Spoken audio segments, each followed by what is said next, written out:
and welcome to Freewave TV. I'm Paige Friedman, bringing you the latest in maritime news from around the world. Today in maritime news, a Russian ship suspected of carrying stolen grain leaves Turkey.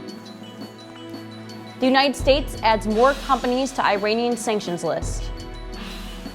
A South Korean shipbuilder goes into emergency mode. China reduces quarantine period for vessels. A cruise line eases COVID testing. A CMA-CGM ship is under investigation after drugs found on board. United Kingdom government creates legislation to improve seafarers' pay. Shell will make a renewable hydrogen plant in Rotterdam.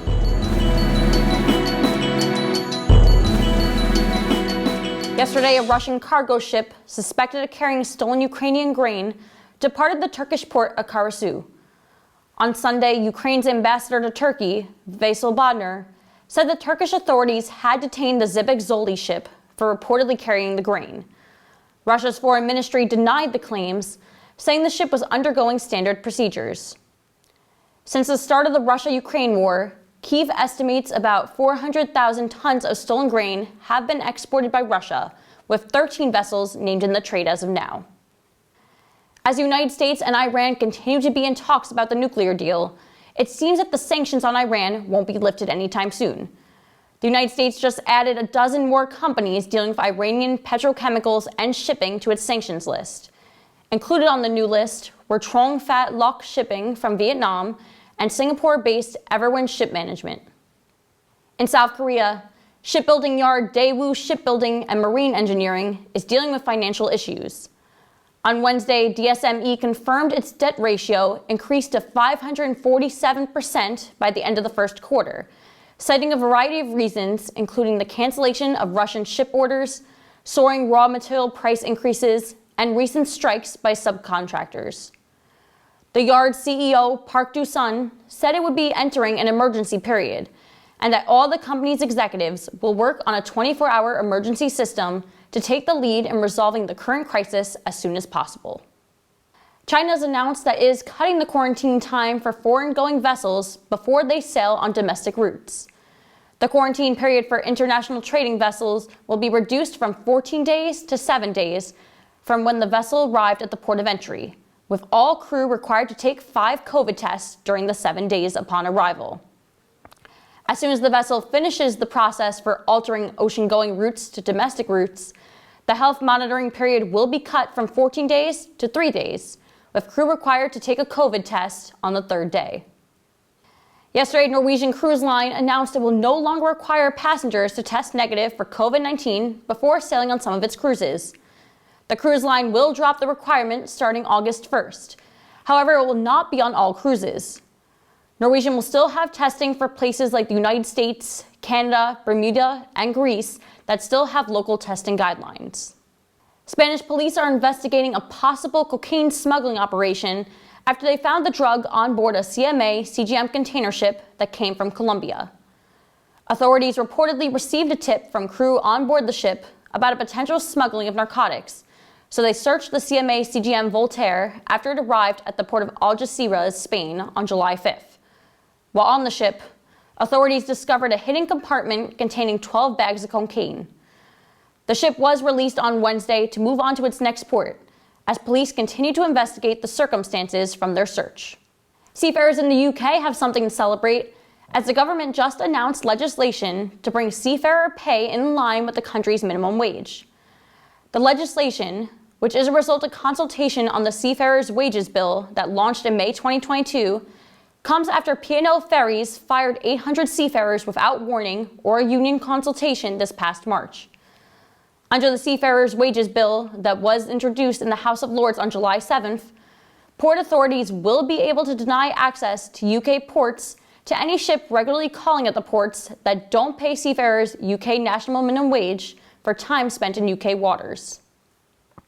Shell is set to construct a renewable hydrogen plant at the port of Rotterdam. Once it begins operating in 2025, it will produce up to 60,000 kilograms of renewable hydrogen per day, which will supply the Shell Energy and Chemicals Park Rotterdam and replace some of the gray hydrogen usage in the refinery. Shell claims that the renewable hydrogen plant will be the largest in Europe. And now, here's the news making headlines around the world.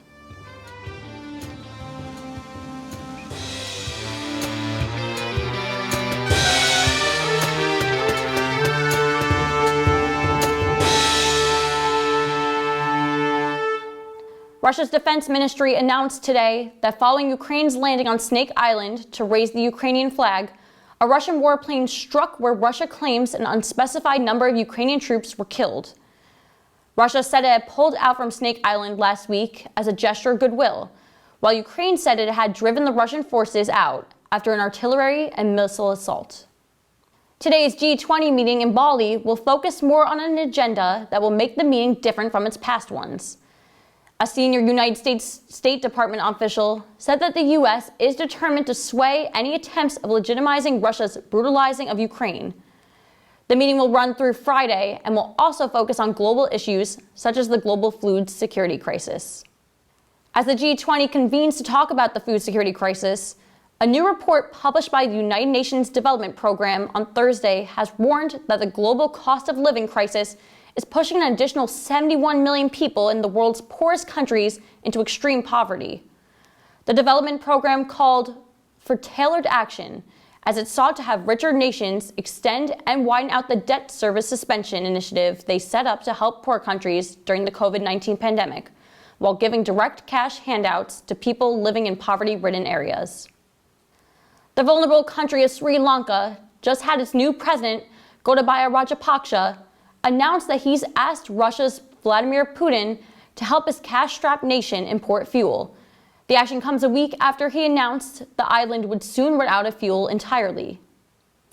Rajapaksa's past attempts to remedy Sri Lanka's broken economy have all failed. However, the island's leader called his talks with Putin very productive, saying the pair agreed that fostering closer ties between the two countries in areas like trade, tourism, and culture was essential to preserving their relationship. On Wednesday, Robert Crimo, the man accused of killing 7 people and wounding dozens of others at an Independence Day parade outside of Chicago, confessed to authorities that he was guilty during his first court appearance after going into detail of his actions. Crimo was not granted bail and was appointed a public defender, and he's expected back in court on July 28th. If convicted on the first-degree murder charges, he would face a mandatory life prison sentence without the possibility of parole.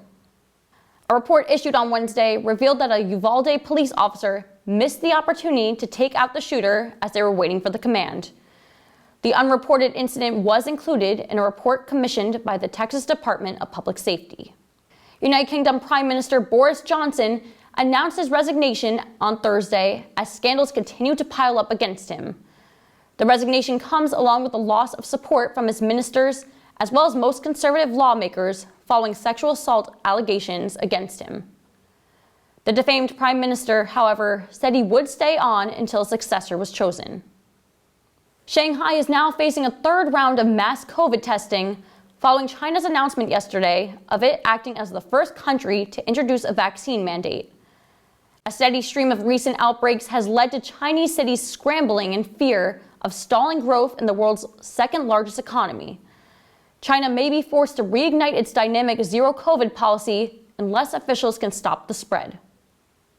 On Wednesday, the Islamic State took responsibility for an assault on a jail in the Nigerian capital, Abuja, that ended in the release of over 440 prisoners. The claims increased concerns that extremists are leaving their strongholds in the northeast.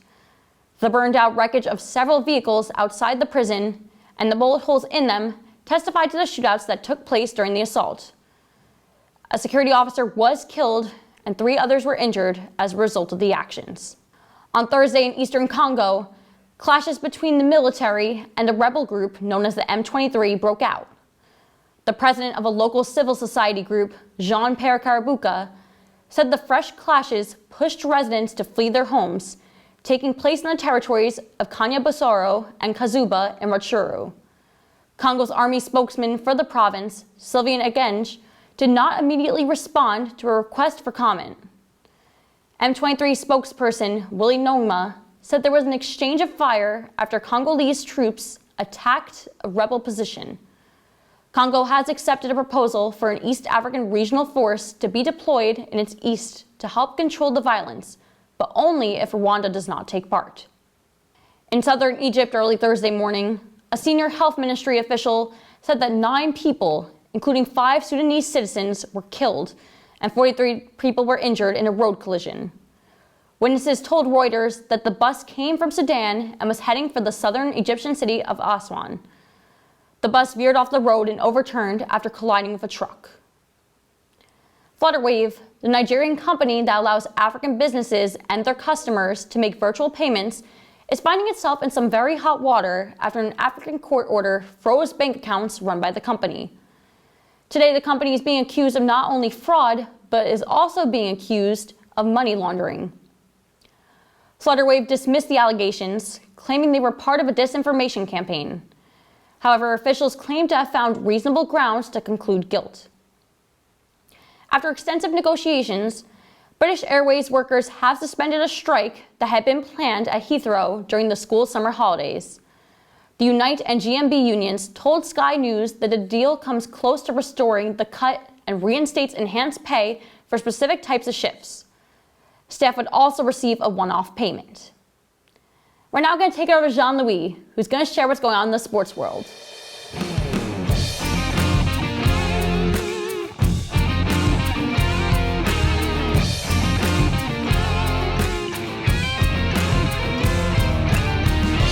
Destiny awaits tennis greats. The Russian trials continue and fresh starts for budding stars and good and bad graces with their respective leagues. Of course, I'm Jean-Louis of Freewave TV, and from the States to across the pond, here are your sports stories from across the globe. We start off in Wimbledon once more as it's fever pitch time. The semifinals are currently underway as after a gutsy win over American upstart Taylor Fritz, Nadal advances, itching closer to another finals duel with fellow GOAT Novak Djokovic. However, an abdominal injury may hamper the chances of the all-time Grand Slammer, as Nadal suffered an injury mid-match, nearly retiring him. He's scheduled for a scan before tomorrow's duel with Australia's Nick Kyrgios. Djokovic will also compete tomorrow against number 9th ranked British star Cameron Norrie. Now on the women's end, the semi-final matchup takes center stage today. As we speak, Ons Jabeur is dueling with Germany's Tatjana Maria. Later on, number 17th Elena Rybakina faces Simone Halep to see who goes to the finals of the London tourney. Also live is the Tour de France, where again at the time of recording, Belgian star Wout van Aert is breezing through with a gap of 2 minutes and 41 seconds in firm position of the lead. In the Olympic world, we have the last dance of some sorts, as 19-time medal winner Allyson Felix returns to the World Athletics Championships. The American track star will compete in the 4x400 mixed relay. 36-year-old Felix, regarded as the most decorated female track star in history, will call it a career at the end of the year. We transition into some unsettling news in the Olympic trials, as Canadian swimmer Mary Sophie Harvey stated that she was drugged on the last night of the World Championships this past month. She stated her sentiments on Instagram yesterday, losing consciousness shortly after celebrating her time there. Harvey mentioned waking up with medical personnel present with a rib sprain and a concussion, along with a dozen bruises. The 22-year-old finished 8th in the first 200-millimeter individual medley at the World Final this past month. Storylines keep getting juicier as one of the biggest transactions this week in the football world is Raheem Sterling's move to Chelsea.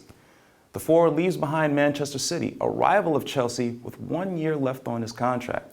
Sterling was a longtime fixture in the City's offense, scoring the most goals and assists in the entirety of the manager's tenure with the team.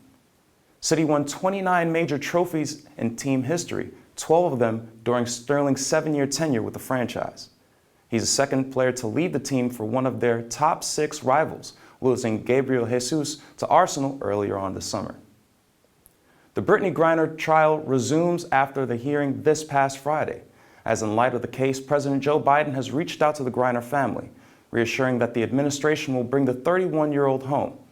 Of course, the WNBA star has been embroiled in the Russian conflict since February, being detained after allegedly carrying an illegal substance in her luggage at a Moscow airport. In the NFL, we got some news by way of the Carolina Panthers, as former #1 pick Baker Mayfield has been traded to the franchise, ending his 4-year tenure with the Cleveland Browns. The Heisman Trophy winner was heavily speculated to be moved after Cleveland acquired Pro Bowler Deshaun Watson. He joins arguably the league's best running back in Christian McCaffrey for the 2022-2023 season. The New York Knicks has been in the thick of the NBA offseason following the signing of the guard Jalen Brunson. However, due to the lead-up of the team is expected to pay a fine for tampering with the free agency process. Of course, the guard was heavily sought out during the NBA playoffs, where Knicks reps appeared courtside at Dallas Maverick games, Brunson's old team. From one New York team to the next, the Mets are currently atop the NL ranks, as after an 8-3 win over the Cincinnati Reds yesterday, Queens' finest return home to face the Florida Marlins tonight at 7. The team returns to form with the multi-time Cy Young winner Max Scherzer. May the rich get richer in New York, potentially setting up a World Series with the Subway Series favorite Yanks. Fan could dream. That's all I got for you today. Once again, I'm Jean-Louis. This is Free Wave. That's your news. Take care, folks.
That's all we have for today. For more detailed news, you can visit our website, www.freewavetv.com.